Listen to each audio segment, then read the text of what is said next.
Hey guys, welcome back. So last night I had gotten the crankshaft installed on it. I checked the camshaft, made sure it's going to fit and everything's good there. So today's task is now to install the pistons. Now before I do that, I have to put the rings on the pistons, and I want to show you guys just the proper way to orient them. After that, the next thing we're going to do is install it into the engine. The rings have already been fit to this engine, so I don't need to modify them at all. The pistons have already been matched to it. They have to do that when they bore out an engine. So for all purposes, I'm really not doing any measuring because I really don't see the need to do it.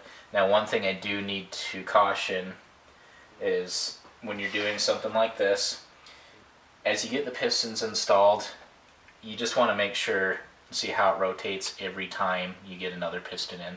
If you put one in and it just seems way too difficult to rotate everything, you've got a problem somewhere. So we just want to avoid that, but we just want to be careful in the first place. When I tore this motor apart, all the bearings look good. Really no damage with those, no wear. But since we're doing everything anyway, might as well just replace it all. So I really am not expecting any differences in clearance. So I'm just going to keep an eye on that, but I shouldn't have any other issues. It's just kind of like a bearing refresh at this point. Oh yeah, what do you think about that? That doesn't look right at all, does it? So I had two pistons that came out looking like this. These are both on the rear cylinders, 7 and 8 each side. That's some pretty good damage. Old piston. And here we are. Shiny, fancy, pretty, new stock replacement pistons. As well as, in this case, replacement rods too. I just don't trust the others. Alright, so now that I have one set of these rings set up for this piston, I'm just going to go ahead and start installing them. Doesn't really matter what position they go in right this minute, as long as you make sure they're pointing in the right way up. Now, so the first thing you got to do is the oil expander ring, this wavy little guy here. That's pretty loose to install, so you just kind of slip it right in. This goes in the very bottom groove here. Now we need to go ahead and put the bottom ring on for this, and you really want to be careful not to just bend the living crap out of it. You just kind of carefully lock it under. You make sure this other ring stays in because you don't want trouble with that. And you don't want to scratch any of the piston surface or anything like that. You just want to be careful with it. Okay, see, now it holds it in a little bit tighter. Now we need to go put the top expander ring, and these ones don't matter. They're not tapered or anything. You just want to make sure that they go in. So again, just carefully walk this one around, because these are pretty flexible. When you get to the compression rings, those are a little bit stronger, so you want to make sure you use this tool. So now that those are in, this is where we have to be careful. We want to make sure we get the right ring in the right groove and make sure that it's pointing the right direction. Now, I guarantee you probably aren't going to see it at all, but there's a little dot right here, and actually the inside edge on the other side of the dot is beveled as well. This is the second ring groove, or second groove ring, whatever you want to call it, for the compression. This is where I need the tool. You want to expand it just as light as possible, just enough to get it over the piston, and it just makes it easier so you don't ruin it, just like that. And that is for the second groove. So that is now installed.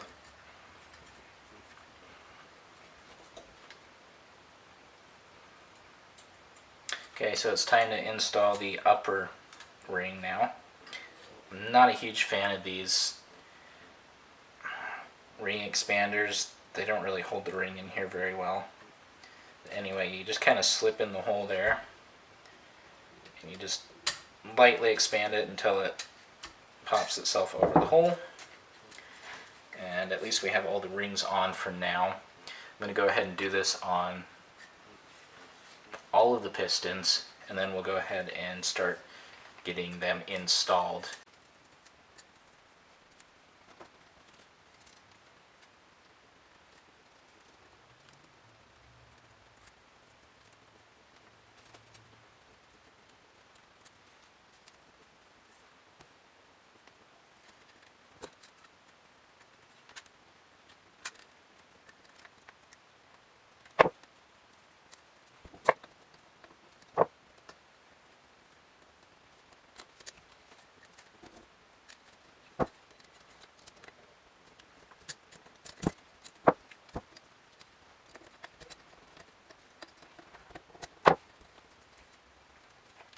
So now that we have the rings on the pistons, it's time to go ahead and install them into the engine.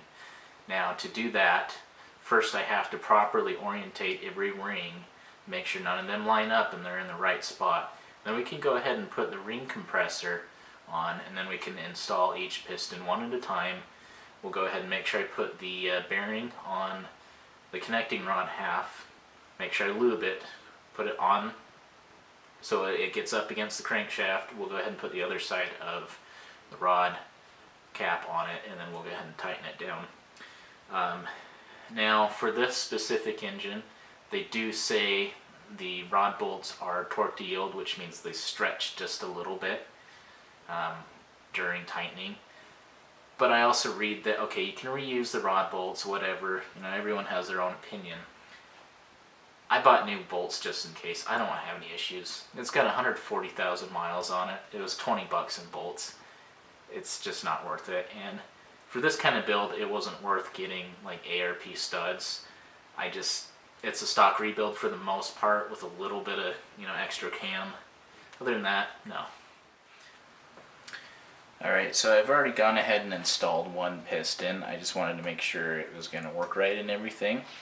So, tool in question, you've probably seen these plenty of times, but it is a piston ring compressor. Now, I've realized it's actually a little bit easier if you go ahead and squirt some oil all over the rings. And it probably wouldn't have been a bad idea to do this in the first place, but I'm already past that point.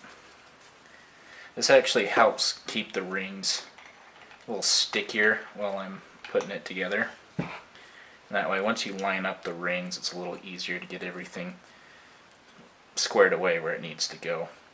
So, one of the key parts here is you got to make sure on the top of the piston here, and it may not be visible, but there's an arrow that's indicating the front of the piston. There's also an F right here. Now, I'm doing cylinders 1, 3, 5, and 7. That's this bank right now. That would be easiest because rods all face one certain direction as well. There's a different thickness. You can see this side, this goes towards the front on this side, but it actually goes towards the back on the other side. But with that said, I need to go ahead and get these rings properly lined up before I put the tool on it. So I'm going to go ahead and do that, and then we are going to try the compressor on it, and I'll show you how that works. Okay, now we've got the rings lined up, and as you try and slip this compressor on, you just got to make sure it doesn't move around because they are very good at doing that. You just have to watch it as you slide this over.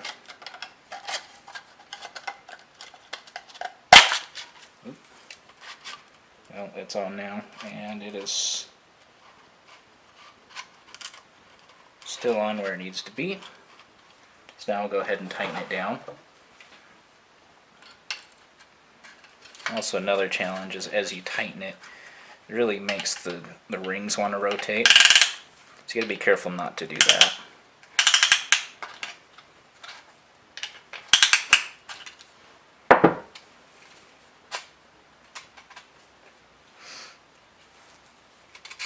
I also like to try and leave a little bit of the piston That way you can get it centered in the cylinder first when you drop it in, and then it should be okay otherwise. Now looking at my gap, I have to rotate it around just a little bit, and we should be okay there.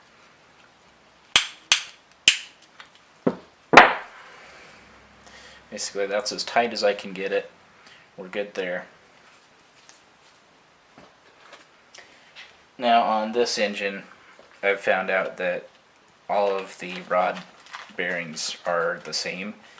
Just like the crank main bearings, they have a little tab, and those tabs locate right inside these grooves right here.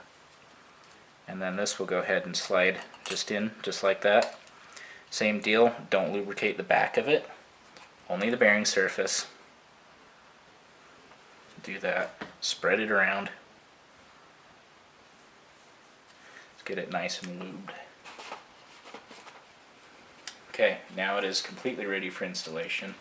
Obviously you need to make sure that little arrow that's on the top of the piston I mentioned earlier, make sure that's facing towards the front of the motor, which is exactly what this is.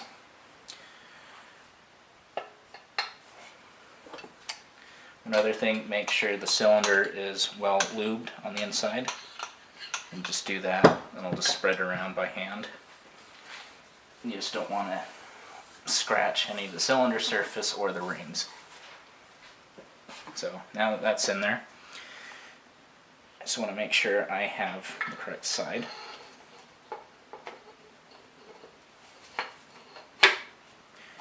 Okay, air on the pistons facing forward. I've got the crankshaft facing all the way the other direction, that way it's not going to hit the journal when I push this piston in. This is nice and flat. So if everything goes correctly here, we'll just go ahead and we should just be able to tap this right in. Put a little pressure on this to make sure it doesn't pop up, and we should just go.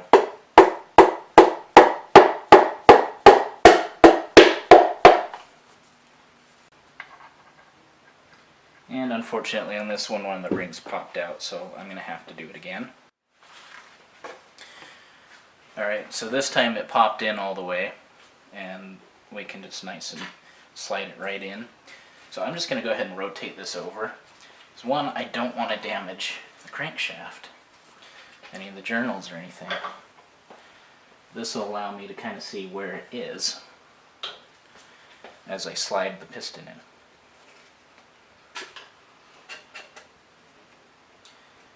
Okay, I just want to rotate this. Sometimes it does grab the bearing and it wants to rotate around, but it's okay because you can actually just poke this with your finger. Again, gloves is a good idea. But you just want to make sure that the bearing is flat up against the cap on either side. So now that that's in there, I can grab my other cap here with my bearing, slip that in. Make sure both surfaces are flat again. A little bit of lube.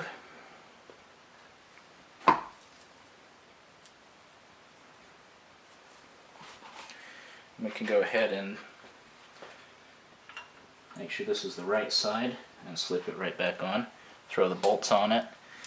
Like I said, I'm going to be using different bolts, but I just want to thread these in real quick and get it kind of tightened down and make sure everything's going to work.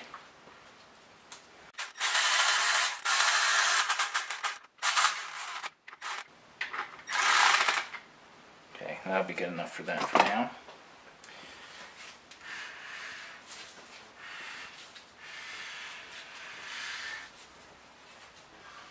Okay. I just like to re-oil after I've got that piston in there. No matter what, this poor thing's going to smoke. It has so much oil in the exhaust, it's just not going to matter. A little bit of oil helps seal rings while we're in there. I'll probably clean up the excess, but there we have it. Now obviously, as you get more mass into this engine, as you get more pistons and everything, it is going to be a little bit harder to turn, but it shouldn't be like you have to fight it kind of hard. And this is pretty easy. So with that, we're going to go ahead and finish up these pistons. It's the same process for all of it. Once I'm done, I'm going to go ahead and torque the rod bolts to the proper spec. I don't know what that is yet. I'll find out.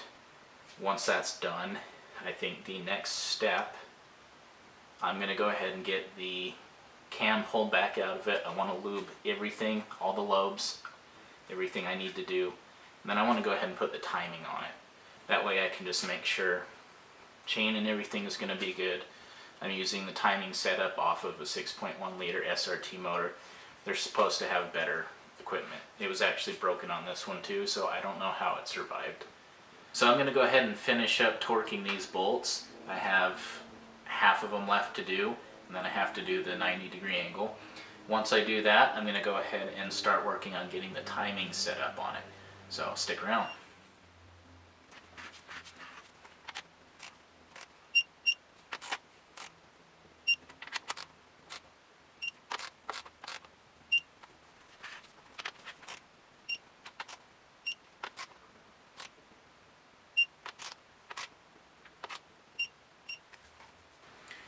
Now time to set it for the angle of 90 degrees.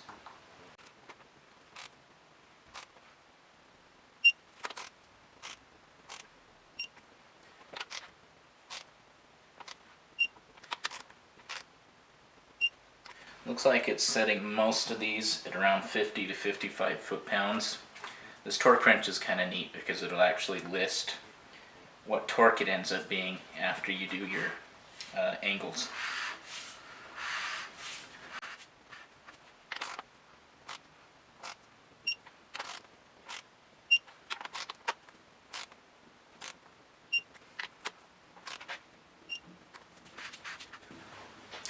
As always, after you torque every rod, or in this case I'm going to do every pair of rods, just make sure the crank still spins, that you're not having any binding.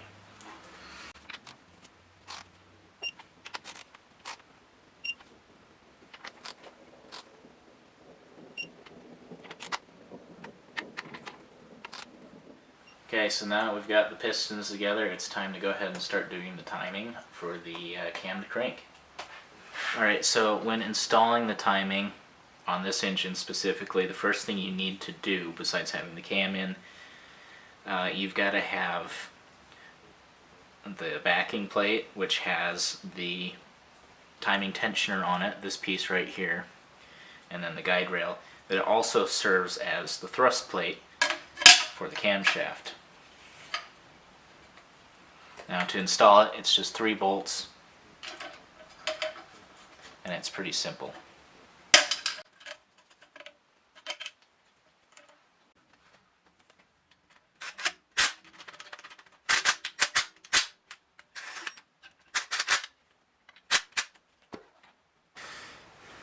Okay, now that the thrust plate's installed, we can go ahead and set up our timing.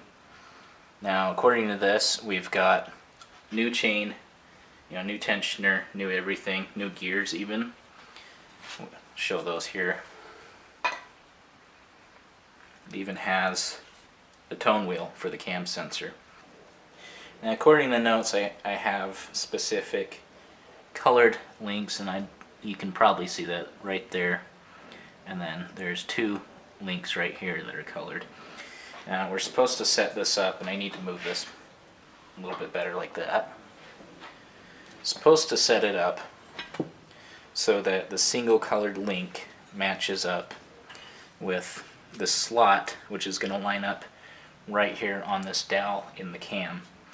Now right above the slot is going to be a little tiny dot, and that's where I need to line up the top part of this chain. And that's where we'll be, just like that. Now, what you want to do is grab the crank part of it, the crank gear here. And this is keyed, and it's going to key right on down here. But also, according to the manual, I actually have to turn the crankshaft a little bit. So I'm going to slide this on real quick. It says put it about 2 o'clock,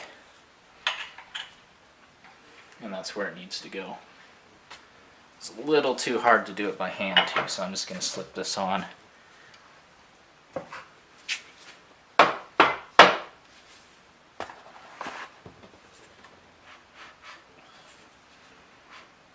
That's about where it should go.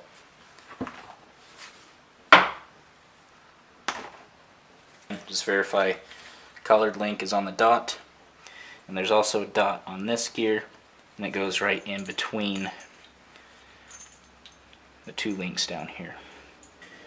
Go ahead and get these installed. The way I like to do it, just like that. Hopefully it'll let me do it.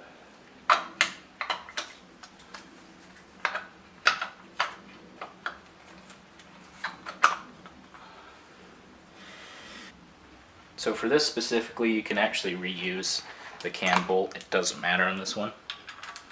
So I'm just going to go ahead and do that. Just make sure you have the big washer with it as well. Very important. Make sure you get it inside the guide rails. It's already pretty tight.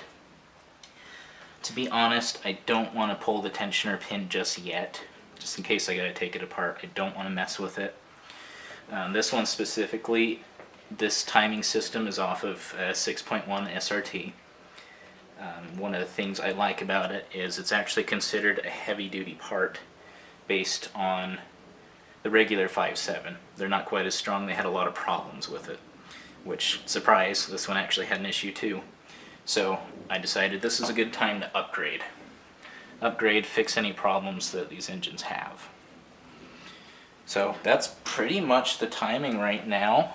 I mean, I'll torque this down. I don't know what the spec is yet, and I just want to make sure this is set up, but at least this and the cam are together.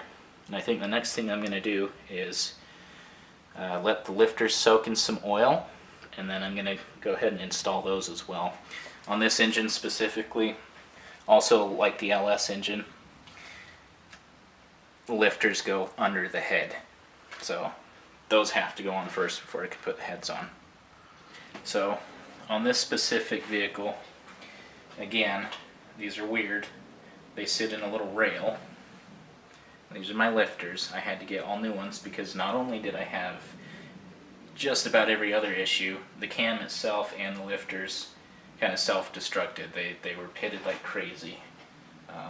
So that was another fun thing to deal with. In order to do this, you really just slide all these lifters in, and I would probably recommend lubricating the bores too. And I think I'm going to go ahead and do that with assembly lube. So I'll do that, and then we'll go ahead and install these.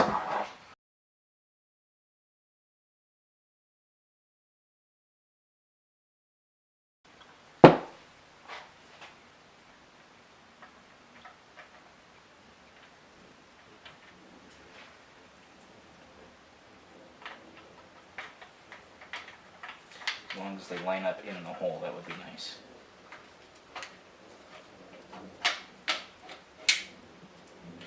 Okay, and then you've got a little, I think, a 8mm bolt. I don't have a socket with me for that, but that will just go in. That'll hold this guide rail down, and it'll keep the lifters in on this side. Alright, so now that we have the lifters installed, it is time for the oil pump.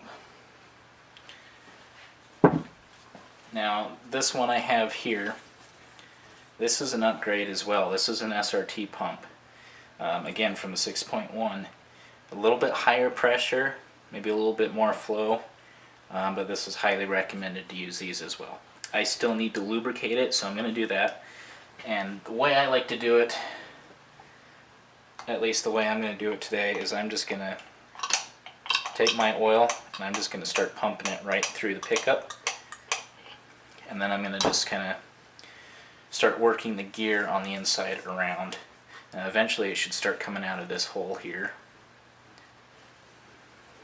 If I can do this without spilling it everywhere, that would be nice. At least this just kind of primes the oil pump, so you're not trying to fire it up completely dry. And it's wise to do. Now before I even start it, I'm going to sit there and crank for a couple maybe a couple intervals of 15 seconds, 10 or 15 seconds, so hopefully that should build up enough pressure. But even so, right now, this is a good idea to do this now. So as far as proper orientation goes, so this is going to go right here, and I might end up losing oil out of it anyway. But you've got certain splines, and they need to line up with the splines on the crank gear. Just like that, now it's ready to be installed.